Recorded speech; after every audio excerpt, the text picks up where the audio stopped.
Hello, പുതിയൊരു വീഡിയോയിലേക്ക് എല്ലാവർക്കും സ്വാഗതം കേട്ടോ. ഒരുപാട് നാളായില്ലേ നമ്മൾ ലോങ് വീഡിയോസൊക്കെ ചെയ്തിട്ട്. അതെ, അപ്പോൾ ഇന്നൊരു ക്ലീനിങ് വീഡിയോ ആണ്. അപ്പോൾ എല്ലാവർക്കും വീഡിയോ ഇഷ്ടപ്പെടുന്നു വിചാരിക്കണം കേട്ടോ. അപ്പോൾ നമ്മുടെ വിഷു ആണ് വരുന്നത്. അപ്പോൾ അതിൻ്റെ മുന്നോടിയായിട്ടുള്ള ഒരുക്കങ്ങളും വൃത്തിയാക്കലൊക്കെ തുടങ്ങിയിട്ടുള്ളൂ കേട്ടോ. അവിടെ ഇങ്ങനെ എല്ലാവരും തുടങ്ങിയോ വൃത്തിയാക്കലൊക്കെ? അപ്പോൾ എന്നെ സംബന്ധിച്ച് ഞാൻ എങ്ങനെയാണെന്ന് വെച്ച് കഴിഞ്ഞാൽ ഒറ്റയടിക്ക് എല്ലാ ഭാഗവും വൃത്തിയാക്കില്ല.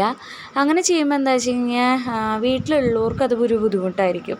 പ്രത്യേകിച്ച് ഇവിടെ ഉച്ചയ്ക്ക് ചേട്ടനും അച്ഛനൊക്കെ ഊണ് കഴിക്കാൻ വരുന്നതാണ്. അപ്പോൾ ആ സമയത്ത് നമ്മൾ ആകെ മാറാലിയും പൊടിയായിട്ട് എല്ലാവരുടെയൊക്കെ വൃത്തിയായി അവർക്ക് മനസ്സമാധാനമായിട്ട് ഭക്ഷണം കഴിച്ചിട്ട് കുറച്ച് റെസ്റ്റ് ചെയ്തിട്ട് പോകാനൊന്നും പറ്റില്ല.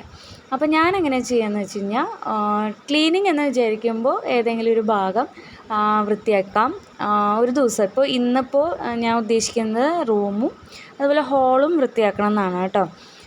അപ്പോൾ അത് അവിടെ മാറാലൊക്കെ തട്ടി അതുപോലെ പൊടിയും ഇതൊക്കെ അടിച്ചു വാരി കൂട്ടി കഴിഞ്ഞ് ആ ഒരു ഭാഗം വൃത്തിയായി കഴിഞ്ഞ് കഴിഞ്ഞാൽ നമ്മൾ പിന്നീട് വേറൊരു ഭാഗം വൃത്തിയാക്കുമ്പോൾ ഇപ്പോൾ അടുക്കളയോ അല്ലെങ്കിൽ മറ്റു റൂമോ ഒക്കെ വൃത്തിയാക്കുമ്പോൾ അത് അവിടെ ഉള്ളവർക്കായാലും ആർക്കായാലും ഒരു ബുദ്ധിമുട്ട് തോന്നുന്നില്ല കേട്ടോ. ആകെ പൊടി ഇതിൻ്റെ ഒന്നും ബുദ്ധിമുട്ട് തോന്നില്ല.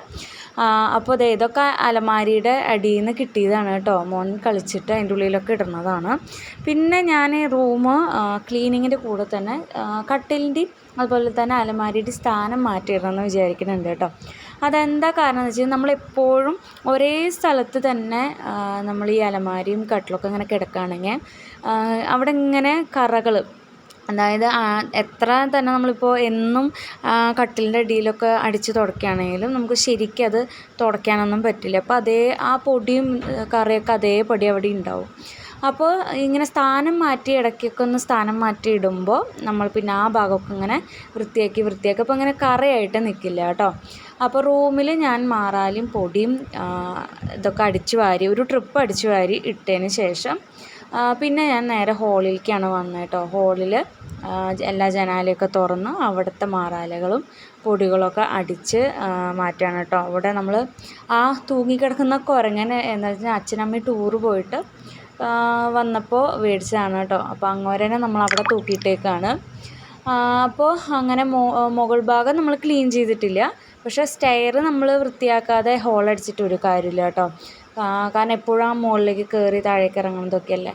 അപ്പോൾ അവിടെയും കൂടിയൊക്കെ വൃത്തിയാക്കിയതിന് ശേഷം എല്ലായിടത്തും ഒന്ന് തുടച്ച് വൃത്തിയാക്കിയിട്ട് അതാത് സ്ഥാനത്ത് തന്നെ നമ്മൾ വെച്ചിട്ടുണ്ട് കേട്ടോ. പിന്നെ നമ്മൾ അവിടെയൊക്കെ അടിച്ചു വാരി പിന്നെ ഷോക്കേസൊക്കെ വൃത്തിയാക്കാനുണ്ടായിരുന്നു. ഷോക്കേസൊക്കെ വൃത്തിയാക്കി മോൻ്റെ പാവകളും കാര്യങ്ങളൊക്കെ വൃത്തിയാക്കി വെച്ചു. അതുപോലെ തന്നെ മോൻ്റെ കളിപ്പാട്ടങ്ങൾ അറിയാലോ, ആൺപിള്ളേരുള്ള അമ്മമാർക്കറിയാം, ഇവർ ഫുൾ റിപ്പയറിങ് ആയിരിക്കും. അപ്പോൾ പാർട്സ് മാത്രമേ ഉണ്ടാവുള്ളൂ, കറക്റ്റായിട്ടുള്ള ഒരു കളിപ്പാട്ടം ഉണ്ടാവില്ല കേട്ടോ. അപ്പോൾ അവന് ആവശ്യമുള്ളതും ഇപ്പോൾ നല്ല ഭംഗിക്ക് ഇരിക്കുന്നത് മാത്രമേ നമ്മളിപ്പോൾ എടുത്തു വെച്ചിട്ടുള്ളൂ കേട്ടോ. അപ്പോൾ അതൊക്കെ മാറ്റി സോർട്ട് ചെയ്ത് വെച്ചതിന് ശേഷം എല്ലായിടത്തും ഒന്നും കൂടി അടിച്ചു വാരിയതിന് ശേഷം തുടച്ച് വൃത്തിയാക്കി ഇട്ടു കേട്ടോ. നമ്മുടെ ക്ലീനിങ് കഴിഞ്ഞിട്ടില്ല. ഇപ്പോൾ റൂമും ഹോളും മാത്രമേ വൃത്തിയായിട്ടുള്ളൂ. ഇനി നമുക്ക് മുകൾ ഭാഗം അതുപോലെ തന്നെ നമ്മുടെ പിന്നിലെ പറമ്പ് ഇതൊക്കെ വൃത്തിയാക്കി എടുക്കാനുണ്ട് കേട്ടോ. അപ്പോൾ ഞാൻ വിചാരിച്ച പോലെ തന്നെ അച്ഛനും ഏട്ടനും ഊണ് കഴിക്കാൻ വരുന്നതിന് മുന്നേ തന്നെ നമ്മുടെ ഈ ഹോളും റൂമൊക്കെ വൃത്തിയാക്കി ഇടാനായിട്ട് സാധിച്ചു കേട്ടോ. അപ്പോൾ നമ്മുടെ വീഡിയോ ഇഷ്ടപ്പെട്ട് കഴിഞ്ഞാൽ ലൈക്ക് ചെയ്യാനും സബ്സ്ക്രൈബ് ചെയ്യാനും മറക്കരുത് കേട്ടോ. അപ്പോൾ ഇതാണ് നമ്മുടെ റൂമിൻ്റെ ഫൈനൽ ലുക്ക് എന്ന് പറയുന്നത്. ഹോൾ ലുക്ക് എടുക്കാൻ ഞാൻ മറന്നു പോയതാണ് കേട്ടോ. അപ്പോഴേക്കും പിന്നെ ഞാൻ കുളിക്കാനും ഇതിനൊക്കെ പോയി, പിന്നെ അത് മറന്നു പോയതാണ് കേട്ടോ. നല്ല വിശപ്പുണ്ടായിരുന്നു. അപ്പോൾ ഇത്രയുള്ള ഗൈസ് വീഡിയോ ഇഷ്ടപ്പെട്ടാൽ ലൈക്ക് ചെയ്യാനും സബ്സ്ക്രൈബ് ചെയ്യാനും മറക്കല്ലേ. ബൈ.